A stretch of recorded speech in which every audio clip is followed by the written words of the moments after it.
Today's story time is The Tale of Peter Rabbit in this tiny little book by Beatrix Potter.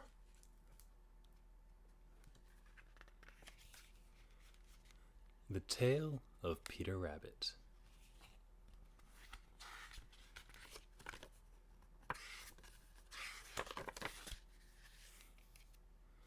Once upon a time, there were 4 little rabbits: Flopsy, Mopsy, Cottontail, and Peter. They lived with their mother in a sandbank underneath the root of a very big fir tree.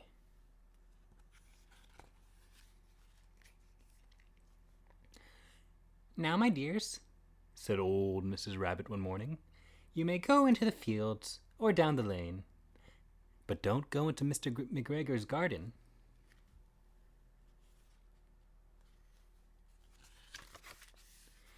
"Your father had an accident there.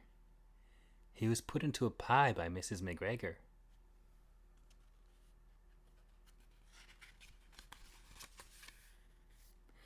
"Now run along, and don't get into any mischief. I am going out."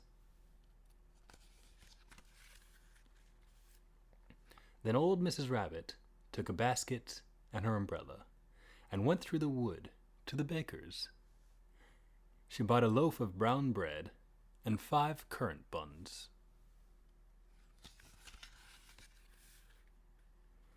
Flopsy, Mopsy, and Cottontail, who were good little bunnies, went down the lane to gather blackberries.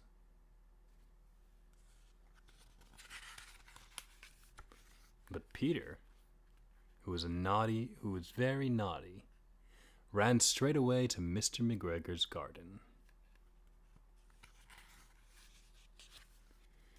He squeezed underneath the gate.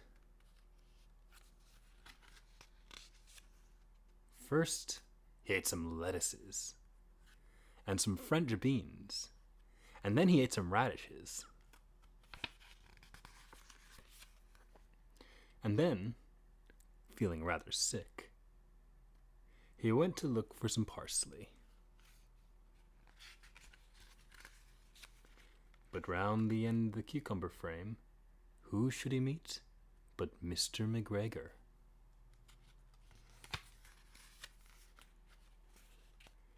Mr. McGregor was on his hands and knees, planting out young cabbages, but he jumped up and ran after Peter, waving a rake and calling out, "Stop, thief!"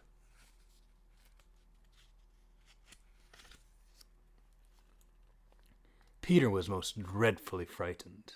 He rushed all over the garden, for he had forgotten the way back to the gate. He lost one of his shoes among the cabbages,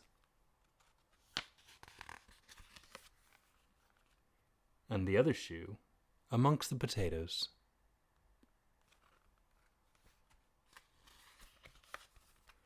After losing them, he ran on 4 legs and went faster, so that I think he might have gotten away altogether, if he had not unfortunately run into a gooseberry net and got caught by his large buttons on his jacket.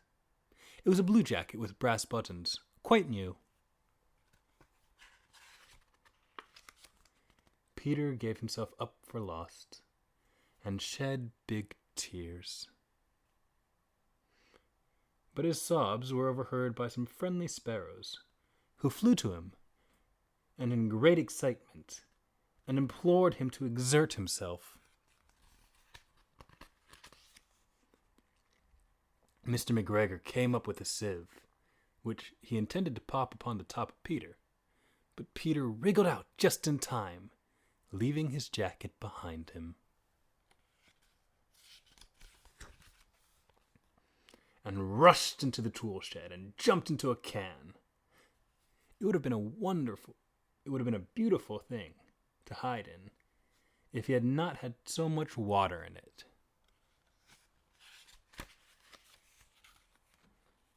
Mr. McGregor was quite sure that Peter was somewhere in the tool shed, perhaps hidden underneath the flower pots. He began to turn them over carefully, looking under each. Presently, Peter sneezed. Kershoo! Mr. McGregor was after him in no time, and tried to put his foot upon Peter, who jumped out a window, upsetting 3 plants. The window was too small for Mr. McGregor, and he was tired of running after Peter. He went back to work.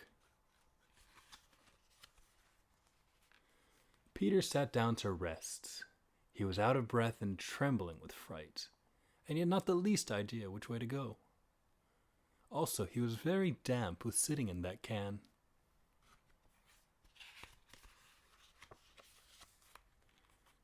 After a time, he began to wander about, going lippity, lippity, not very fast, and looking all around.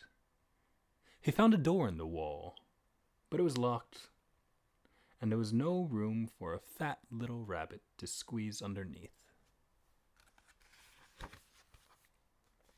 An old mouse was running in and out over the stone doorstep, carrying peas and beans to her family in the wood. Peter asked her the way to the gate, but she had such a large pea in her mouth that she could not answer. She only shook her head at him. Peter began to cry.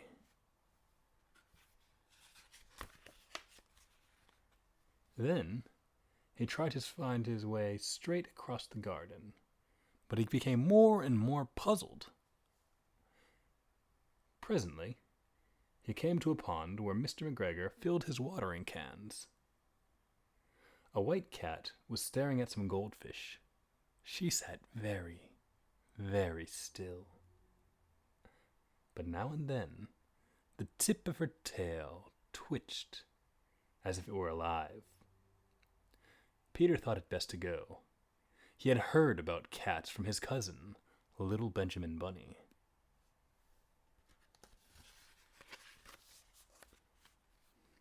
He went back towards the tool shed, but suddenly, quite close to him, he heard the noise of a hoe. Scritch, scratch, scratch, scritch. Peter scuttered underneath the bushes.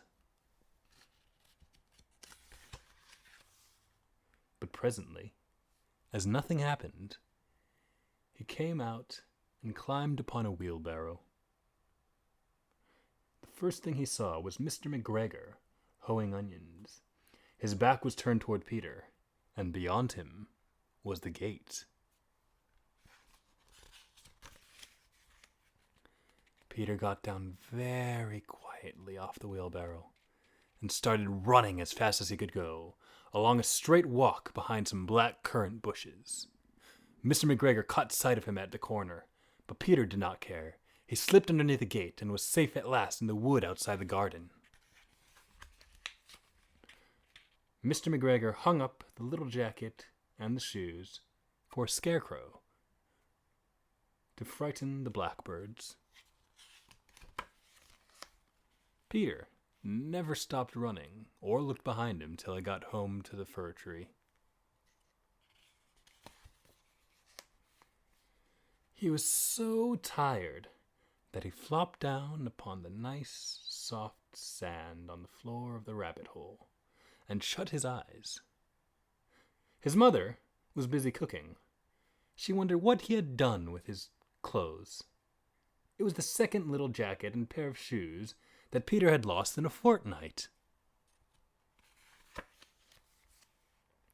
I'm sorry to say that Peter was not very well during the evening.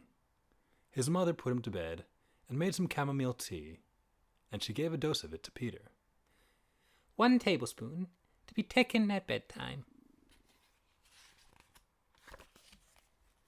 But Flopsy, Mopsy, and Cottontail had bread and milk and blackberries for supper.